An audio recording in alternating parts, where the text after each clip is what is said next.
We begin with that bombshell testimony about the school shooting in Uvalde, Texas. A top state official testifying to a Texas Senate committee this morning says officers could have stopped the gunman within 3 minutes.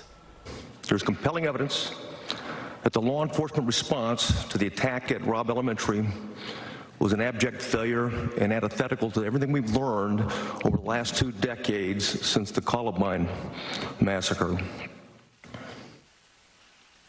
3 minutes after the subject entered the West Building, there was a sufficient number of armed officers wearing body armor to isolate, distract, and neutralize the subject. The only thing stopping a hallway of dedicated officers from entering room 111 and 112 was the on-scene commander, who decided to place the lives of officers before the lives of children.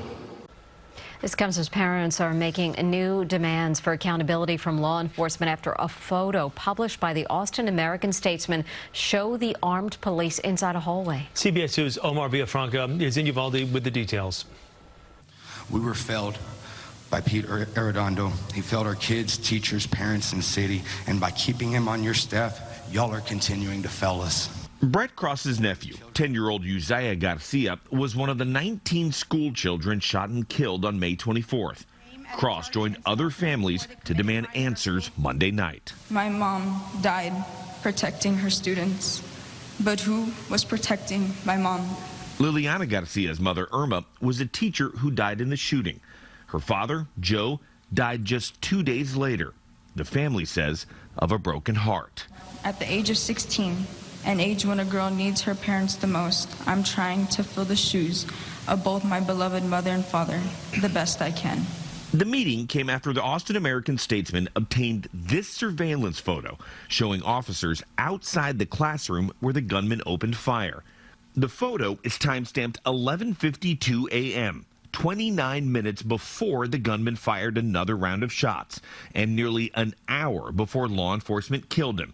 It's more evidence that indicates police waited before stopping the gunman, despite having rifles and at least one ballistic shield. Earlier this month, Uvalde CISD Police Chief Pete Arredondo insisted, quote, not a single responding officer ever hesitated, even for a moment, to put themselves at risk to save the children. Many believe Arredondo should be fired, including Angel Garza, who lost his 10-year-old stepdaughter, A. Marie. I had officer from every department look me in the eye and ask me to trust them.